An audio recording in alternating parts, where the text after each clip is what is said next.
Assalamualaikum warahmatullahi wabarakatuh.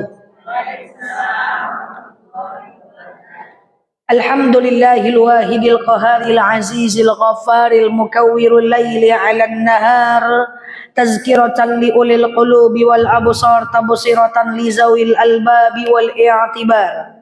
Walhamdulillahilladzi nahmaduhu nasta'inuhu nastaghfiruh wa na'udzu billahi min syururi anfusina wa min sayyiati a'malina may yahdihillahu fala mudhillalah wa may yudlilhu fala hadiyalah. Nashhadu an la ilaha illallah nashhadu anna muhammadan abduhu wa rasuluh la nabiyya ba'dah amma ba'd kama qala Allah ta'ala azza wa jalla fi kitabihil karim na'udzu billahi minasy syaithanir rajim bismillahirrahmanirrahim ya ayyatuhan nafsul mutmainnah irji'i ila rabbiki radiyatan mardiyah fadkhuli fi ibadi wadkhuli jannati al-ayah wa kama qala nabiyyuna Muhammad ibn Abdullah man salaka tariqan yaltamisu fihi ilman sahalallahu bihi tariqan ilal jannah.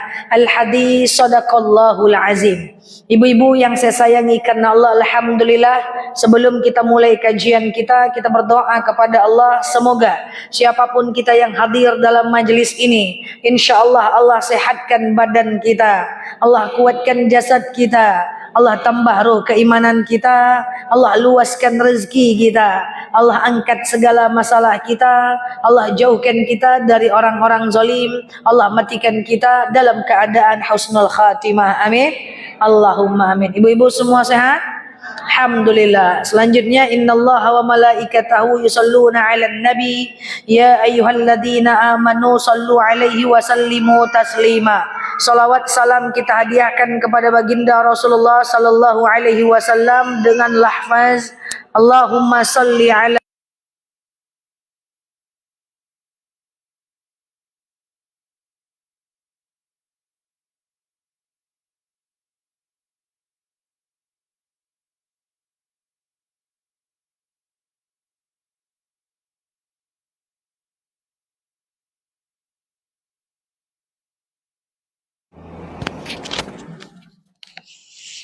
Kita akan membahas terkait dengan ciri akhlak jelek, nafsu jelek yang ada dalam diri kita. Kalau kita merasa punya sifat-sifat yang akan saya sebutkan hari ini, maka kita tinggalkan. Setuju? Kita bahas secukupnya saja. Saya banyakkan contohnya biar kita ngerti bahwa itu adalah sebuah kesalahan dalam kehidupan kita sehari-hari. Dan semoga setelah ini kita tidak lakukan lagi. Al-insan fi mahallil khata' wan nisyan. Manusia tempat salah dan lupa. Salah enggak apa-apa. Yang penting jangan salah untuk kedua kalinya. Jadi kalau kita sudah bertaubat dari menipu, udah sholat taubat, sudah berubah nggak pengen nipu lagi, besok kalau mau berbuat dosa jangan nipu lagi, yang lain lagi dosanya. Ya kan? Ya Allah, saya suka nipu karena enak ya Allah, tapi hati saya resah dan gelisah. Berjanji saya tidak menipu lagi. Saya menyesali orang-orang yang sudah saya tipu. Saya sholat sunat taubat, lalu kemudian saya melakukan ibadah sholat sunnah. Besok kalau salah, selain nipu lah, gosip lah. Oh enggak ya? Pokoknya jangan itu dibuat lagi gitu loh. Karena orang boleh jatuh ke lubang yang berbeda, tapi tidak boleh jatuh ke lubang yang sama kedua kalinya. Itu jahil namanya. Oke? Nah, kita bahas ini. Kalau ini ada dalam keseharian, sudah kita bawa sampai 40 tahun, 50 tahun, yuk kita ubah sampai nanti insyaallah kita meninggal dunia. Amin Allahumma amin. Baik, ibu-ibu, yang pertama sifat jelek yang harus kita lakukan, yang harus kita tinggalkan dalam kehidupan kita adalah an-nifaq. Apa namanya? Nifaq. Apa itu? Munafik. Nifaq itu nama sifatnya. Munafik itu nama orangnya. Nifaq itu sifat. Munafik itu orang. Pernah dengar kata-kata munafik? Woi, munafik itu ngeri. Saya akan coba uraikan apa ciri-ciri orang munafik. Kalau ada di antara kita termasuk dalam ciri-cirinya, maka nanti nyampe rumah ngomong depan kaca, munafik, enggak gitu ya, enggak. Oke, apa ciri-ciri orang munafik? Dalam hadis dikatakan ayatul munafiq as-salasah. Ciri orang munafik ada 3. Oke, jadi kalau kita ada di antara salah satu dari yang 3 ini, berarti kita termasuk orang munafik. Besok jangan ulang lagi. Kita mulai. Pertama, idza hadasa kadzaba. Kalau dia ngomong, dia bohong. Bohong di sini dari bohong yang sekecil-kecilnya sampai bohong yang sebesar-besarnya. Itu nggak boleh. Itu namanya munafik. Saya ambil sebuah contoh yang paling ringan. Contoh, ibu diajak kawan ke masjid. Yuk ke masjid yuk. Oke, OTW. Lagi di jalan. Padahal lagi milih baju warna oranye di rumah. Dusta? Sering. Nanti ngomong depan kaca ya. Munafik.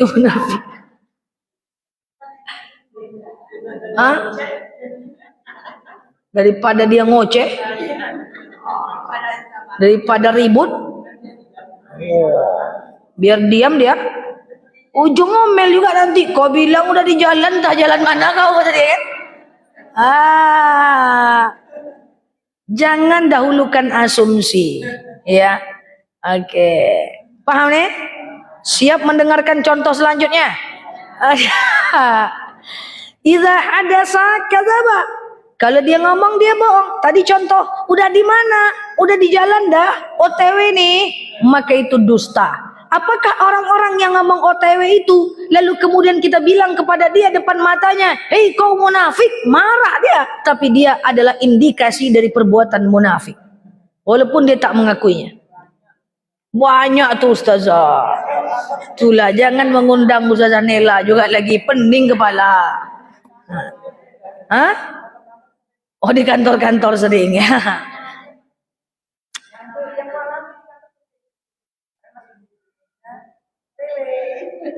Curhat. Padahal masih duduk di meja bilangnya OTW, munafik. Lah tujuan kita kan biar dia nggak ngomel ustazah. Ingat, qulil haq walau kana murran. Katakan yang benar itu benar walaupun pahit. Dusta adalah kemunafikan. Apapun alasannya. Oh, alasannya menenangkan hati suami. Saya lalu menutupi kesalahan saya dengan membohonginya biar dia nggak marah. Kita lagi kongko di kedai sayur, lama kali pulangnya. Kemana kamu lama kali? Main ke tempat tetangga. Bohong satu, oke? Tambah lagi bohong yang kedua. Sama siapa? Tuh si Fulan. Alah sabui lo namanya lah, 2 berutuh. Udah 2 bohong. Apa aja cerita? Nggak ada, dia curhat sama aku. Nah, 3 bohong. Kebohongan satu akan mendatangkan kebohongan yang lain untuk menutupi kebohongan itu.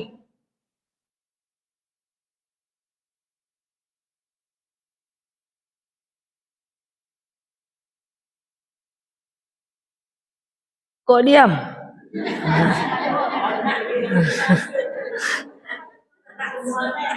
Hampir semuanya yang kena. Gitu ya. Ada teman tak suka dia kita berteman dengan kawan lain. Kita main ke rumah teman yang dia tidak suka. Lalu ditanya dia, "Dari mana kamu?" "Dari ke rumah si Fulan, namanya beda." "Terus kemana?" "Ke pasar." Wah, ke pasar dosa, betul?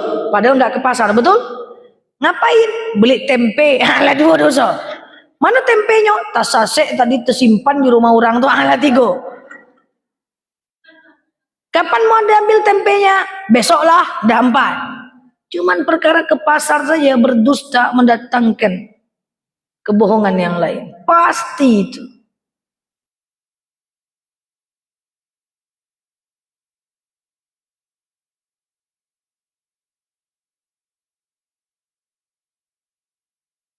Dah, paham? Masa nggak boleh bohong ustazah? boleh bohong cuman dalam 3 hal. Oh, enak lah ini ya, mantap lah ini. Ada juga bolehnya berbohong. Bohong, saya jawab. Bohong dalam kebaikan tidak boleh dengan standar manusia. Wa asa an takrahu syai'an wa huwa khairul lakum wa asa an tuhibbu syai'an wa huwa syarrul lakum. Bisa jadi baik menurut kita, tidak baik menurut Allah. Bisa jadi buruk menurut Allah, itu baik menurut kita. Standarnya harus Allah, nggak bisa standar kita. Kita chat-chatan sama laki-laki lain yang bukan mahram, datang suami bilang, siapa tuh? Nggak ada dah, kawan aja nya. Padahal mantan CLBK, cinta lama bersemi kembali. Lah niat aku kan baik Zah. Apa niat ibu? Supaya suami tidak marah. Kan untuk kebaikan. Itu kebaikan yang ibu buat dengan sendiri dan ibu karang-karang padahal sebuah kemaksiatan.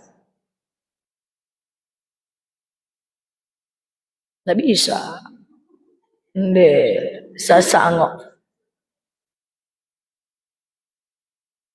Tapi bolehlah bohong dalam 3 hal. Jadilah daripada tak boleh sama sekali. 1, boleh bohong mendamaikan 2 orang yang sedang berkelahi. Ibu berkelahi berdua. Saya bilang, bu, maafkan aja lah ibu tuh. Dia tuh orang baik itu. Cuma dia itu mau minta maaf, tapi dia malu bu. Maafkan aja lah bu. Padahal enggak. Saya bohong ini biar hatinya lunak ini. Lalu ibu ni bercerita ke saya, udahlah bu, maafkan aja bu. Kenapa Ustazah? Dia baik kok, dia minta maaf, tapi dia malu aja.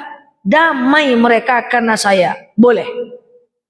Kedua, boleh berbohong menyenangkan hati suami atau istri, tapi bukan untuk menutupi kesalahan. Saya ulang, boleh berbohong menyenangkan hati suami atau istri, tapi bukan untuk menutupi kesalahan. Contoh, dibelikannya kita baju merah marun, kulit kita hitam, lah macam dendeng batokok, pakai lado. Cantik deh, cantik bang. Suka, mantap bang. Supaya hatinya senang. Padahal tergede-gede pinggang dek nak muek. Itu adalah bagus, menyenangkan, tapi bukan untuk menutupi keburukan. Yang ketiga, boleh berbohong dalam situasi berperang. Perang tidak mungkin jujur. Orang musuh, aku sini tembak, tidak mungkin. Pasti kita punya strategi untuk berbohong dalam kondisi berperang. Selain itu, tidak boleh berdusta. Dengan niat apapun, motif apapun, apalagi menutupi kesalahan dan menghindari pertengkaran yang kita karang dengan sendirinya. Oke? Dah. Yang pertama, idza hadasa kadzaba. Kalau dia ngomong dia bohong. Enggak boleh. Mulai hari ini hijrahlah. Kita berkata yang baik-baik. Kalau tidak kita diam. Gitu. Ada orang minjam uang ke kita. Saya sudah sering bilang sama kita bahwa meminjamkan uang kepada orang itu hukumnya sunnah, tidak wajib. Jadi kalau ada orang yang minjam uang ke kita, kita tak wajib meminjamkan. Kalau kita tak mau, tak wajib. Pinjam uang bu, ndak ada piti doh, ndak ada duit doh, bohong. Pinjam uang bu, lagi banyak kebutuhannya, bohong. Jadi jawabnya gimana? Bu, pinjam uang bu. Ada sih, tapi saya lagi nggak bisa minjamin bu. Itu aja. Marah dia? Nggak apa-apa. Kalau dia marah berarti bukan teman yang baik. Coba saya jelaskan tentang hutang piutang. Bu, ada 3 pilihan ibu menghutangkan uang kepada orang. Yang pertama, pelan-pelan supaya paham. Yang pertama, ibu pinjamkan uang kepada orang saat ibu siap uang itu hilang. Dia ada 3 nih, ini nomor 1 mas ini. Pinjamkan uang kepada orang saat ibu siap uang itu hilang. Nel, iya, pinjam uang 1 juta. Saya rasa-rasa saya siap nih uang itu hilang, maka saya pinjamkan 1 juta, saya siap uangnya hilang, oke? Suatu ketika dia nggak ganti uangnya, saya minta. Pas saya minta ke rumahnya, baru ngomong assalamualaikum, dia serondok di dalam toilet dan kamar mandi. Saya cuma mau silaturahmi, dia menyerondok, sembunyi dia. Akhirnya saya nggak apa-apa, saya tetap ikhlas. Maka saya kehilangan uang, tapi tidak kehilangan kawan, karena saya siap uang itu hilang. Paham? Atau ibu mau pakai cara yang kedua, pinjamkan uang saat ibu tidak siap uang itu hilang. Resikonya lebih besar.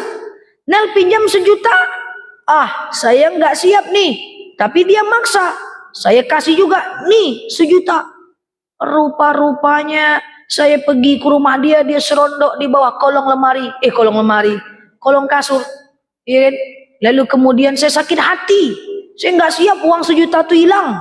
Apa yang terjadi? Saya ceritakan sama orang, tengoklah tua punya utang nggak dibayar, tengoklah tua kurban bisa bayar utang nggak bisa, tengoklah tua nggak tuh diuntung dia, bentuknya kayak apa tua, utang nggak dibayar, pahala nggak dapat, duit hilang, kawan hilang, dosa gosip dapat, onde mande.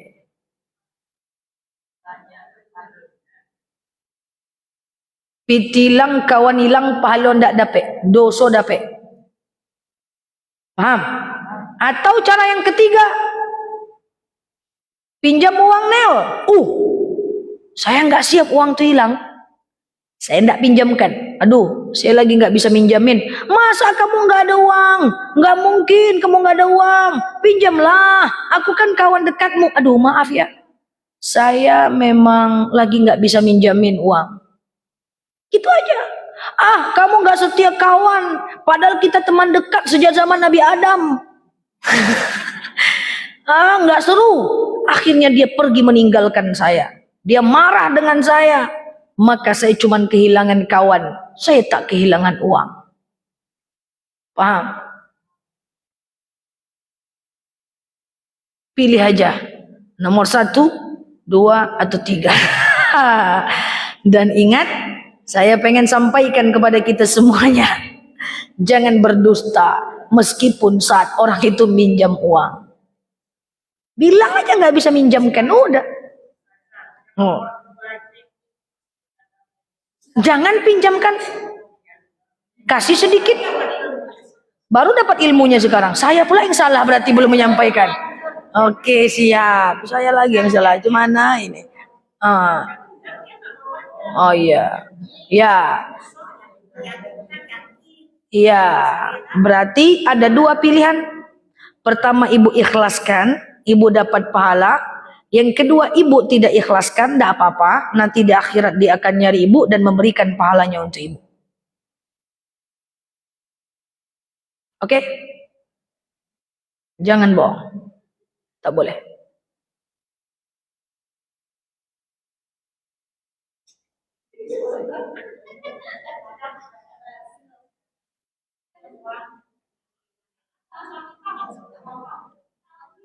Hah?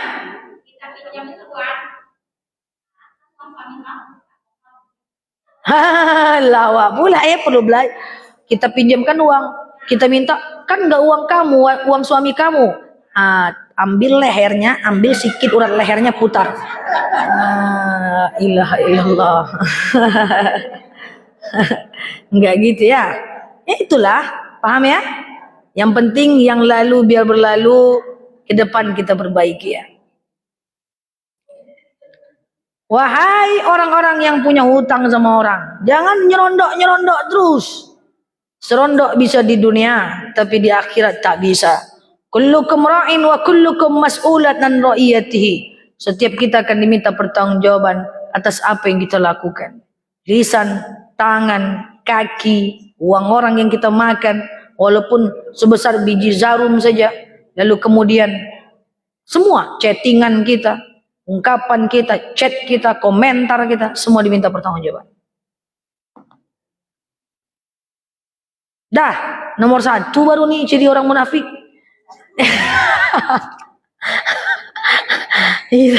Iza hadasa kadzaba. Kalau dia ngomong dia bohong. Jadi tak boleh lagi bohong-bohong. Yang lalu biar berlalu. Semua kita di banyak bohong.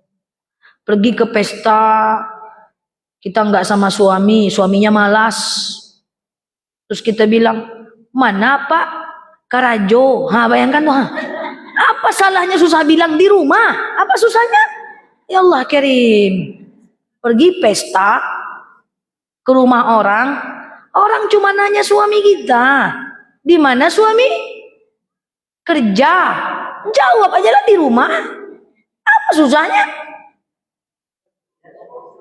Nanti dia marah, kan asumsi, suzon. Nah ya gitu. La ilaha illallah. Mangga di rumah kau udah datang istirahat, kan betul istirahat. Ibu, pertanyaan yang selanjutnya, ngapa di rumah kok nggak datang? Itu pikiran ibu, belum tentu dia ngomong gitu lagi bu. Ibu nih, dia cuma nanya, mana suami? Di rumah, jawab aja. Ibu muncul pikiran lain, macam profesor. Nanti kok dia tanya, ngapain suami di rumah? Kok nggak datang? Belum tentu dia nanya itu. Mak, lagi paham tuh? Banyak betul pikir-pikiran. Ya.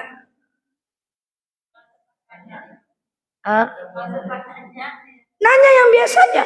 Oh iya, lagi istirahat di rumah nggak datang tadi. Dah.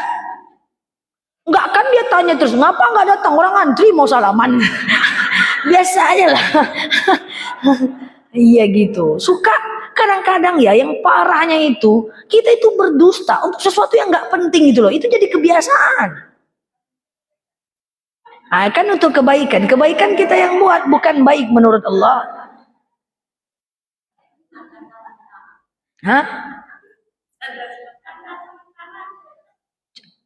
Bercanda boleh nggak berdusta? Tuh, tadi ada yang ngomong canda sementara, kita bahas nih, ayolah kita bahas ya. Dalam hadis diriwayatkan oleh Bukhari Muslim dijelaskan, jangan kalian tertawa dan mertawakan sebuah kebohongan. Bercanda itu maksudnya. Bercanda tak boleh berdusta. Serondokkan sendal teman. Mana sendalku? Tak tahu aku. Berdusta. Ya kalau cepat dia aku itu belilah sama dia sendal baru kita ngaku. Itu tidak boleh. Oke? Sanggup mendengarkan nomor 2? Iya, ada sakadaba. Kalau dia ngomong dia bohong. Sanggup mendengarkan nomor 2? Ciri orang munafik yang kedua, iza wa'ada akhlafa. Iza wa'ada akhlafa. Kalau dia berjanji dia mungkir.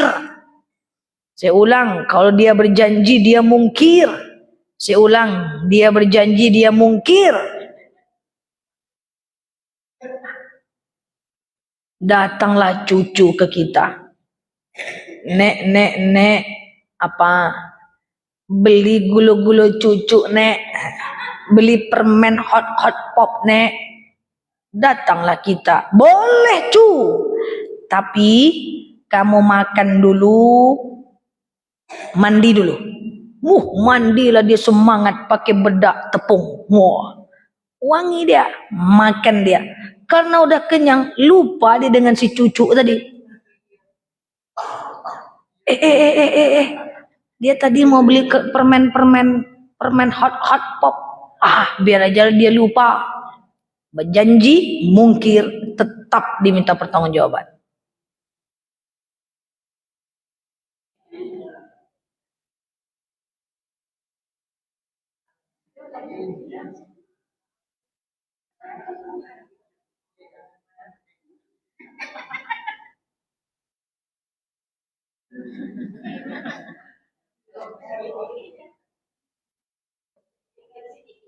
Hati-hati dengan kata-kata insya Allah.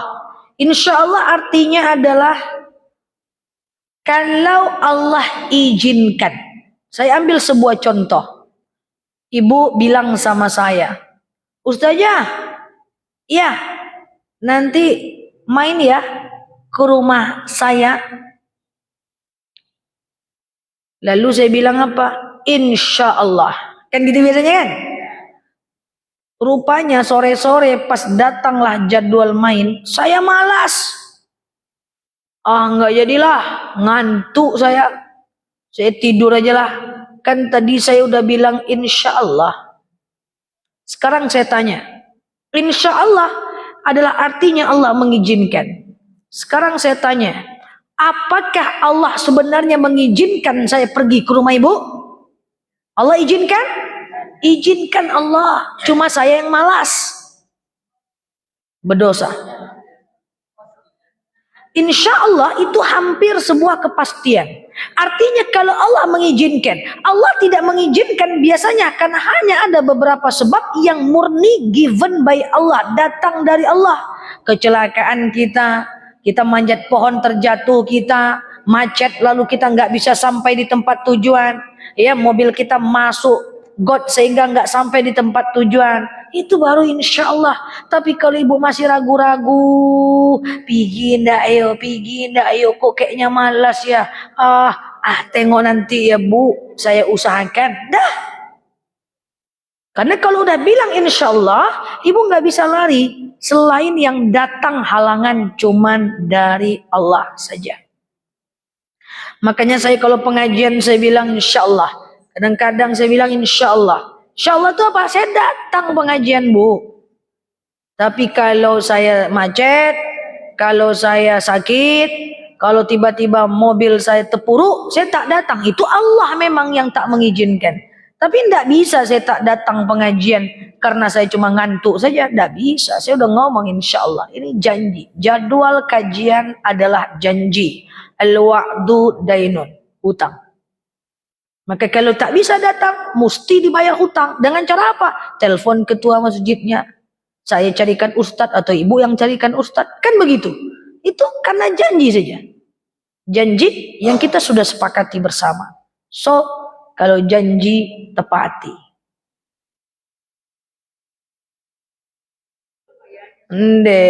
Makanya hati-hati ya, jangan sikit-sikit.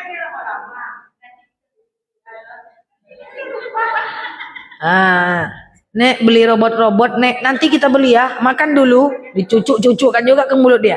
Nanti kita beli ya, makan dulu, tahu-tahu dia lupa, kita ingat, terus kita bilang, biar aja lah, dosa.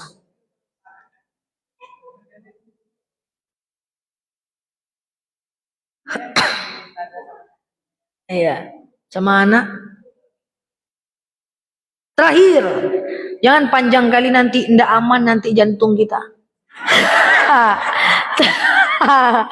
Iza wa'ada akhlak, iza hadasa kadzaba. Kalau kita ngomong kita bohong. Yang kedua, iza wa'ada akhlafa. Kalau kita berjanji kita mungkir. Yang ketiga, iza tumina khana. Jika kita dipercaya orang, kita berkhianat. Bu, orang yang harus paling kita hati-hatikan adalah orang terdekat. Yang tahu semua informasi dengan kita. Para pengkhianat itu datang dari orang dekat. Gak mungkin orang yang berkhianat, orang yang di tepi jalan, yang gak kenal dengan kita, yang tak tahu kita luar dan dalam. Khianat itu datang dari orang dekat. Coba tengok kiri kanan, mana orang dekat? Kok ibu nengok kiri kanan? Khianat. Karena tidak mungkin orang yang berkhianat itu orang yang nggak tahu tentang kita. Apa itu khianat? Dia tahu tentang kita. Dia tahu semua informasi dengan kita. Dia memakai topeng bersama kita pura-pura baik. Lalu kemudian dia menggunting dalam lipatan. Pagar makan tanaman. Udang di balik bakwan. Enak. Ular berkepala 11. Makanya siapa yang berkhianat biasanya? Suami, istri, kawan dekat, sahabat, bestoy, soulmate. Jadi pilihlah Abu Bakar yang benar-benar Abu Bakar. Untuk memilih siapa Abu Bakar kita, itu butuh waktu. Kita tidak boleh seuzon sama semua orang, tapi kita boleh berhati-hati pada banyak orang. Hati-hati.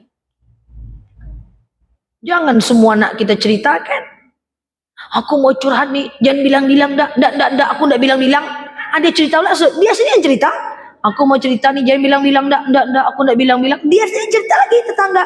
Nih aku ada ini nih, jangan bilang-bilang. Ujung-ujungnya nyebar satu komplek, dituduhnya pula orang. Padahal dia yang bilang-bilang. Ah ini kan lawak-lawak. Ya jadi lucu ya. Jadi hati-hati. Maksud saya begini ya. Butuh waktu untuk memilih siapa Abu Bakar kita. Butuh waktu untuk memilih siapa orang-orang yang berhak mengetahui siapa kita. Jadi golongan manusia itu ada beberapa. Yang pertama adalah musuh. Musuh ini cuman sedikit. Yang boleh dimusuhi cuman kafir harbi. Apa itu kafir harbi? Kafir yang memerangi orang Islam. Itu musuh kita. Tapi kalau dia tidak memerangi, dia bukan musuh kita. Jadi jangan setiap ketemu non-muslim kita belalakkan mata. Tidak boleh. Kalau dia tidak menyerang kita, dia tidak boleh kita jadikan musuh. Kita tetap harus menghargai dia sebagai bagian dari sebagai bagian dari muamalah. Yang menjadi musuh kita itu cuma satu, kafir harbi, orang kafir yang menyerang agama Islam. Tapi kalau dia non-muslim, dia tidak menyerang, jangan ibu serang pula dia. Teman kita non-muslim aman-aman aja, ya. Jangan kita jadikan musuh, tak boleh. Kemudian yang kedua, ada namanya teman. Siapa itu teman? Teman itu adalah orang yang tahu sama kita, yang cuman sekedar muka saja. Bu, aman ya, santai, ngopi yuk, bercanda, tidak masuk ke dalam diri kita, tidak masuk ke dalam hidup kita. Yang ketiga adalah teman dekat. Ini adalah qarib dalam bahasa. Yang pertama musuh, yang kedua teman, as-sahab, teman. Yang ketiga adalah teman dekat, al-qarib, orang yang lebih dekat. Apa ciri-ciri orang yang lebih dekat? Dia bercerita tentang kita kepada hidup kita. Dia bercerita tentang dia kepada kita, tapi kita tidak menceritakan kita kepadanya. Paham gak? Anggu aja entah iya paham entah ya enggak. Iya, teman dekat, dia bercerita tentang dirinya kepada kita, tapi kita tak menceritakan diri kita kepadanya. Oke? Yang keempat, sahabat. Sahabat, ya. Siapa ini sahabat?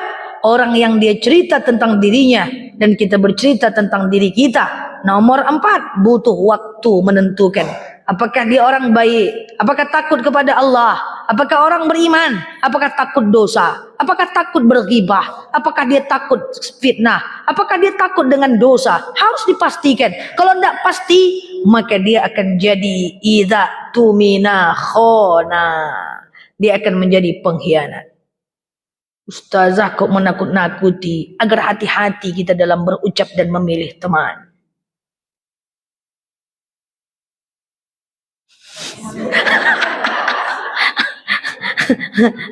Ada musuh. Musuh itu sedikit, cuman kafir harbi. Orang non muslim tidak boleh dimusuhi kalau dia tidak menyerang. Jadikan teman saja. Teman, halo bu, aman ya, sehat ya, hanya gitu-gitu aja. Kemudian yang ketiga adalah qarib. Dia cerita tentang dia, kita tak cerita tentang kita. Akhirnya kita tak mau buka. Sahabat, dia cerita tentang dia dan kita cerita tentang kita. Sahabat, ini Abu Bakarnya Rasulullah.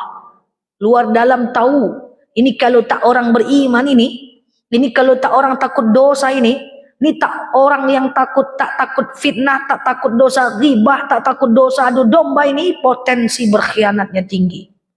Dipilihlah orang-orang yang beriman, yang menghantarkan kita kepada ibadah, minimal dia takut kepada sebuah dosa dan tidak mau menyakiti. Idza tumina khana. Semoga bermanfaat. Saya takut jantung ibu nggak aman. Okay. Semoga kita terlindung dari sifat-sifat munafik, insyaallah. Yang pertama, idza hadasa kadzaba. Kalau dia ngomong, iza wa'ada akhlafa. Kalau dia janji dia mau. Iza tumina, kalau dia percaya berkhianat. Hati-hati memilih Abu Bakar kita, kalau tak mau kemudian menyesal di kemudian harinya. Wallahu a'lam bishawab. Al-haziniyah, al-Fatihah.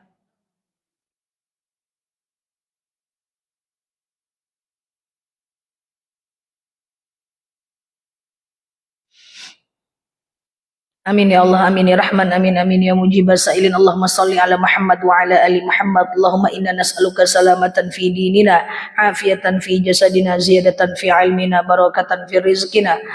taubatan qablal maut, rahmatan indal maut, maghfiratan ba'dal maut. Allahumma hawin alaina fi sakaratil maut, najatan minan nari wal afwa indal hisab.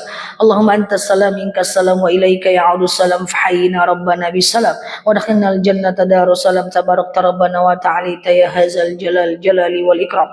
Allahumma inna na'udzubika minal hammi wal hazan, na'udzubika minal ajzi wal kasal, na'udzubika minal jubni wal bukhli, na'udzubika min ghalabati ad-dini wa qahhari rijal. Allahumma yassir alaina umurana wa la tu'assir alaina umurana ya rabbal alamin. Allahumma in kana rizquna fis sama' fanzilhu, wa in kana rizquna fil ardi fa akhrijhu, wa in kana rizquna ba'idan faqaribhu, wa in kana rizquna haraman fatahhirhu, wa in kana qalilan fakassirhu ya rabbal alamin.